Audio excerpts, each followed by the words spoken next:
bien, hermanos, vamos a continuar con el estudio de la Confesión Bautista de 1689 y ahora nos toca iniciar el capítulo número 21, que nos habla acerca de la libertad cristiana y de la libertad de conciencia. Así que les voy a pedir que abran sus confesiones en el capítulo número 21 y vamos a estar en esta mañana, vamos a ver únicamente la mitad del primer punto. Es un poquito extenso este punto de tratar, así de que vamos a ver únicamente la mitad, o sea, el primer párrafo de este capítulo. Dice el punto número 1, dice: la libertad que Cristo ha comprado para los creyentes bajo el Evangelio consiste en su libertad de la culpa del pecado, de la ira condenatoria de Dios y de la severidad y maldición de la ley, y en ser librados de este presente siglo malo, de la servidumbre de Satanás y del dominio del pecado, del mal de las aflicciones, del temor y aguijón de la muerte, de la victoria del sepulcro y de la condenación eterna, y también consiste en su libre acceso a Dios y en rendirle obediencia a Él, no por temor servil, sino con un amor filial y una mente dispuesta. La primera parte de este punto, de este capítulo, nos habla acerca de dos cosas. Primeramente, de qué nos ha librado nuestro Señor Jesucristo, y también nos habla de que una vez de que nos ha librado de lo que vamos a ver a continuación, cuál fue el beneficio que nos trajo esa liberación. Dice la confesión que nos ha librado, primeramente dice que nos ha librado de la culpa del pecado, de la ira condenatoria de Dios y de la severidad y maldición de la ley. Posteriormente continúa diciendo de qué otras cosas nos ha librado, para concluir que una vez que nos ha librado de todo esto, nosotros ya tenemos como resultado un libre acceso a la presencia de Dios. Vamos a ver entonces, hermanos, cuál es lo primero que el Señor nos ha librado. Dice así: la libertad que Cristo ha comprado para los creyentes bajo el Evangelio. ¿Cómo compró esa libertad nuestro Señor Jesucristo a cada uno de nosotros? La compró con su sangre. Nosotros éramos esclavos del pecado. Entonces Cristo compra con su sangre la libertad primeramente de la culpa del pecado.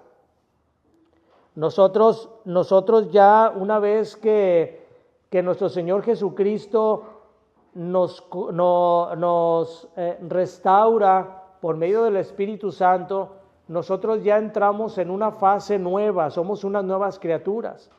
Cuando nosotros entramos en esa fase, nosotros ya somos liberados de la culpa del pecado. El pecado ya no trae en nosotros esa culpa que tanto nos mortifica, que tanto nos arrastra. Nosotros no podemos ya continuar pensando en aquellos pecados que cometimos, de manera que la culpa nos esté agobiando constantemente, porque eso ya lo pagó nuestro Señor Jesucristo con su sangre. No lo pagamos nosotros, pero sí Él lo pagó por nosotros. Nosotros ya no nos mantenemos y no debemos mantenernos mortificándonos con esa idea de que el pecado que nosotros cometimos no pudo haber sido perdonado por Dios, porque esas son ideas que el enemigo mete en cada uno de nosotros. Si la Escritura dice que Cristo pagó por cada uno de nuestros pecados, es porque así es, porque Cristo pagó. De tal manera que nosotros ya no deberíamos de estar nosotros teniendo esa culpa del pecado, porque Él ya nos liberó de esa culpa que nosotros nos agobiaba constantemente. Nosotros hemos pasado de vida, de una muerte espiritual, hemos pasado a una vida en la cual nosotros debemos de vivirla con gozo. Miren, vayan a Juan capítulo 3, versículo 36. Juan capítulo 3, versículo 36. Dice, el que cree en el Hijo tiene vida eterna, pero el que rehúsa creer en el Hijo no verá la vida, sino que la ira de Dios está sobre él. Cuando nosotros ponemos nuestra fe en el Señor Jesucristo, nosotros pasamos ya de una muerte que el pecado nos había causado, pasamos ya de tener esa muerte a una vida eterna, algo que no puede tener nadie más. No hay otra manera en que nosotros podamos ser liberados de la culpa del pecado, sino que únicamente por la gracia de nuestro Señor Jesucristo. Las personas que no tienen a Cristo, que no han entregado su corazón a Cristo, como dice el versículo 36, dicen ellos no verán la vida porque la ira de Dios está sobre él. Porque hay únicamente una manera en que el hombre puede descansar de esa culpa del pecado, y esa es poniendo su confianza en el Señor Jesucristo. El pecado ya no puede acusarnos a nosotros, nadie puede acusarnos a nosotros de todos los pecados pasados, porque la Escritura así nos lo dice. Romanos 8:33. Romanos 8:33 nos habla de que nosotros ya no tenemos que ser acusados por nadie por los pecados que nosotros hayamos cometido. Romanos 8:33 dice, ¿quién acusará a los escogidos de Dios? Dios es el que justifica. Si nosotros ya fuimos justificados por Dios, nosotros ya no somos objeto de la acusación de nadie, no somos objetos de la acusación del enemigo de nuestras almas. Él es el acusador por excelencia, Él está constantemente acusando a los hombres ante Dios de sus pecados, pero nosotros, dice la Escritura, ¿quién acusará a los escogidos de Dios? Si Dios es el que justifica, y si Dios ya nos justificó, entonces nosotros no tenemos por qué ya estar agobiados por la culpa del pecado. Somos nosotros comprados, Cristo nos ha comprado por medio del Evangelio, y esa compra que hizo Cristo en nosotros nos da también una salvación de la ira condenatoria de Dios. Nosotros ya hemos sido salvados de la ira de Dios. Nosotros estábamos bajo la ira cuando estábamos apartados de Cristo, cuando estábamos sin Cristo, nosotros éramos objetos de ira. Pero una vez que Cristo nos salva, nos liberta de esa ira también condenatoria de Dios. Y aparte también de eso, dice la confesión, también nos libra de la severidad y de la maldición de la ley. Vayan a Gálatas capítulo 3, versículo 13. Gálatas capítulo 3 y versículo 13.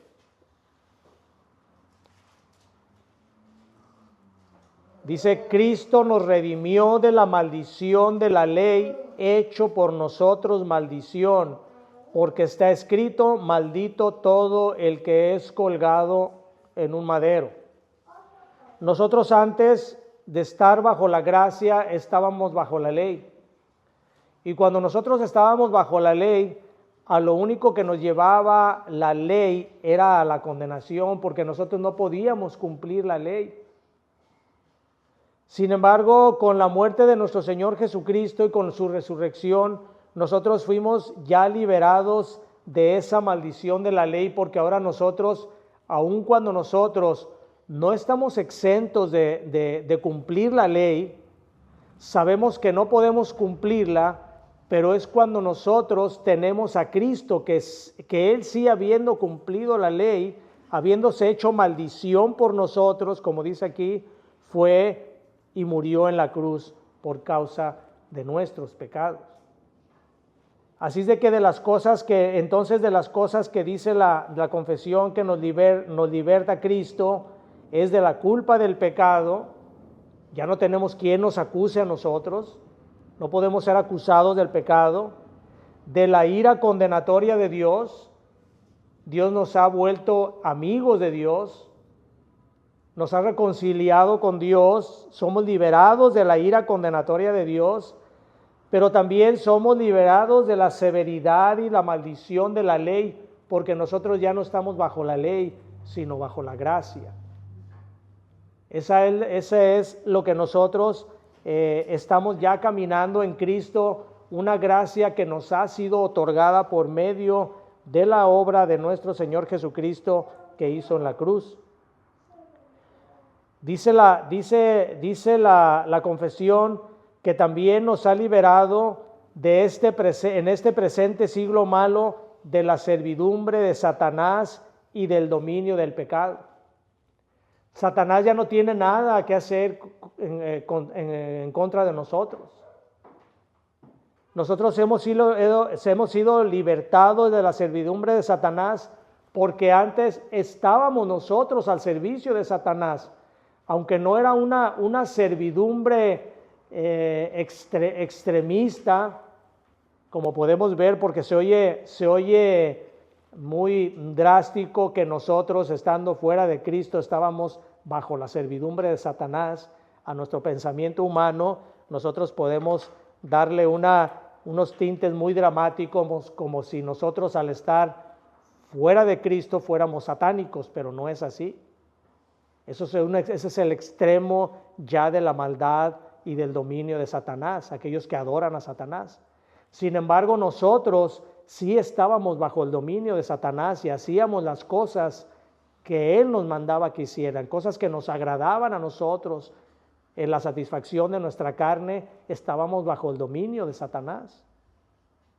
Pero Cristo nos ha liberado en este presente siglo malo de esa servidumbre de Satanás que nos tenía atados por el dominio del pecado, como dice la confesión. Vayan a Gálatas capítulo 1 y versículo 4. Gálatas capítulo 1, versículo 4. Dice, el cual se dio a sí mismo, hablando de nuestro Señor Jesucristo, dice, el cual se dio a sí mismo por nuestros pecados para librarnos del presente siglo malo, conforme a la voluntad de nuestro Dios y Padre. Esa es la voluntad de Dios para sus escogidos, de que Cristo al realizar aquella obra en la cruz nos haya liberado de la servidumbre de Satanás y del dominio del pecado. El pecado ya no se enseñorea sobre nosotros, porque nosotros ya estamos bajo la gracia de Cristo. Efesios capítulo 2, versículo 1.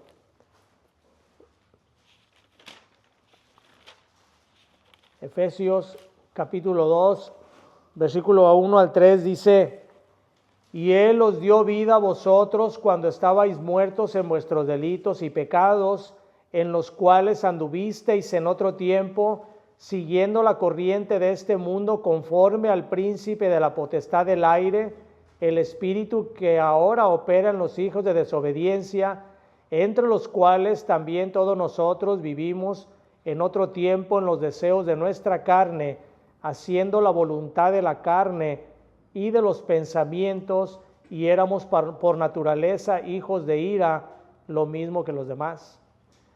En estos tres versículos se resume todo lo que hemos estado hablando acerca de lo que nos habla la confesión.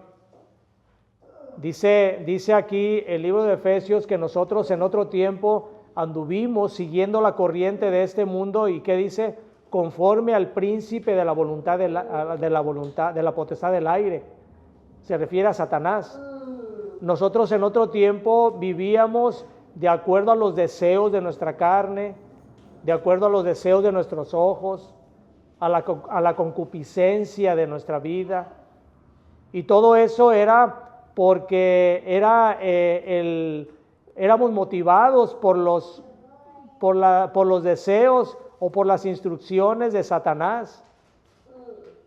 Este mismo espíritu dice aquí que ahora opera en los hijos de desobediencia.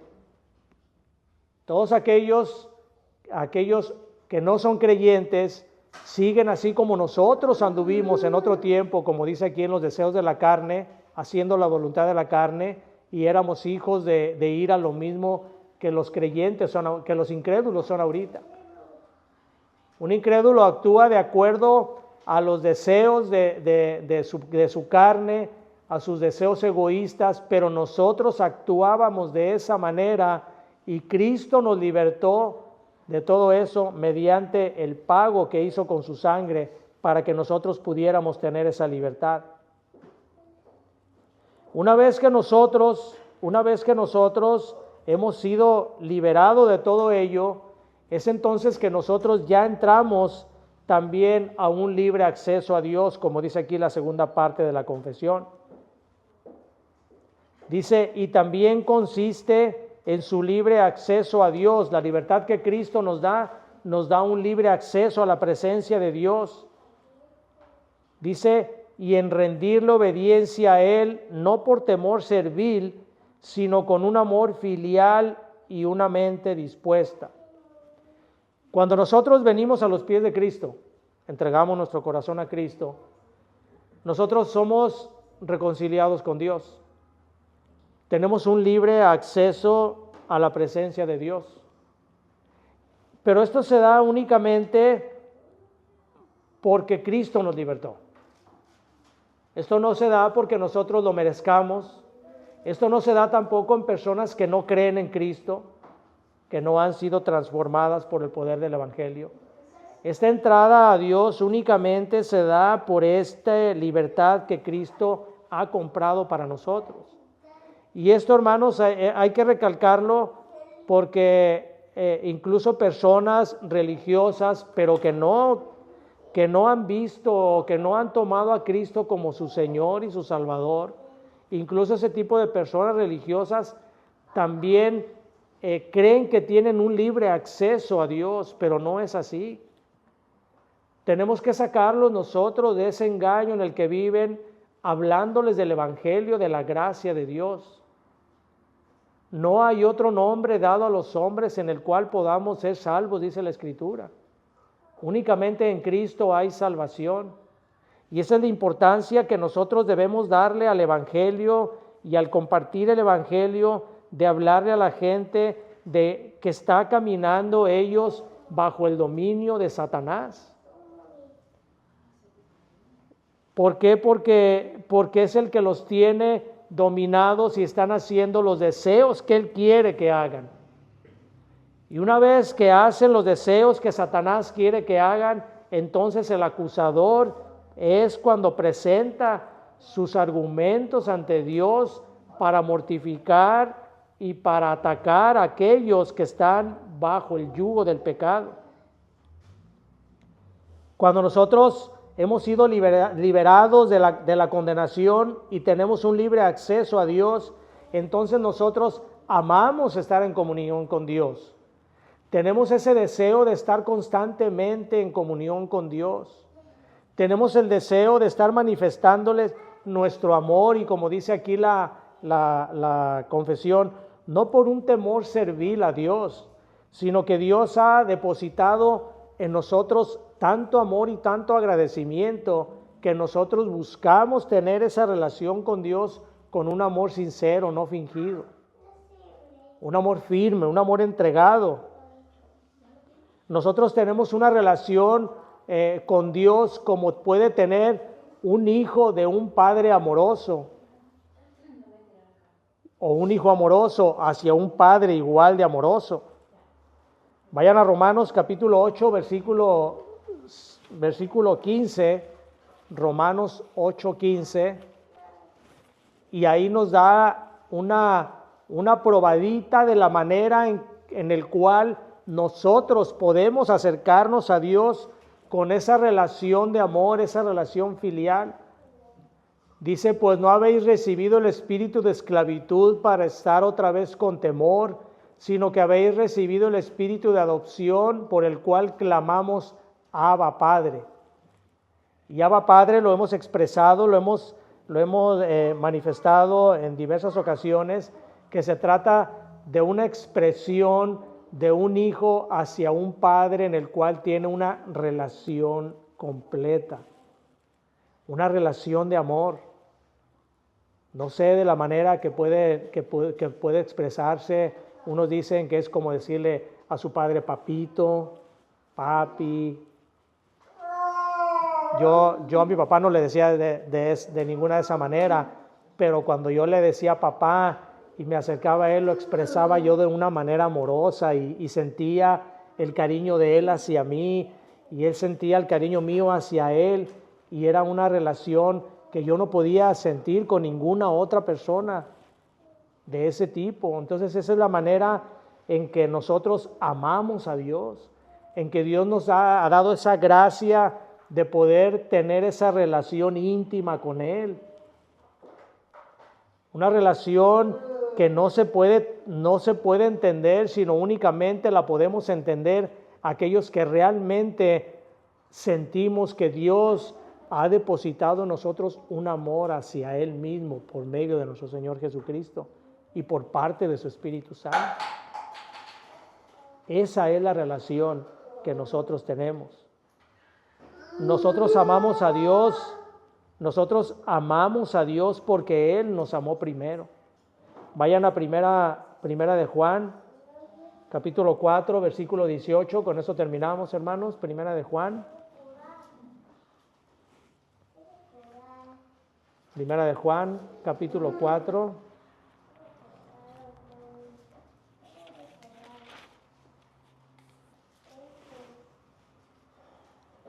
Versículo 18 y 19 dice: en el amor no hay temor, sino que el perfecto amor echa fuera el temor, porque el temor lleva en sí castigo, pero de donde el que teme no ha sido perfeccionado en el amor.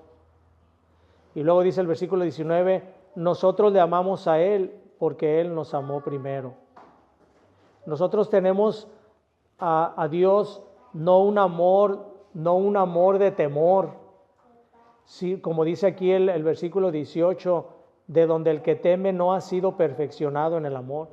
Dios ha puesto en nosotros un amor perfeccionado, un amor en el cual nosotros lo damos a Él como una mente dispuesta, como un amor filial, como algo que sale de nosotros mismos, como algo que Dios puso en nosotros al habernos amado primero, puso en nosotros ese amor hacia Él. Y ese amor que nosotros le tenemos debemos de reflejarlo en nuestra vida también. Debemos de glorificar a Dios con nuestro amor y demostrar realmente que nosotros amamos a Dios. No únicamente de dicho, no únicamente de palabras, sino de obra también. Demostrar realmente que aquello que hizo Cristo en la cruz de liberarnos de todas aquellas cosas, de la culpa, del pecado, de la condenación, tiene en nosotros un peso de agradecimiento en el cual nosotros lo demostramos a Dios. Aquí termina hermanos, esta primera parte. La siguiente clase, si el Señor lo permite, la próxima semana estaremos viendo acerca de cómo somos nosotros, de este mismo punto, cómo nosotros somos beneficiados por la gracia de Cristo, de aquel yugo que los santos del Antiguo Testamento tenían que estar realizando, porque ellos sí estaban bajo la ley. Pero eso lo vamos a ver la próxima semana, hermano.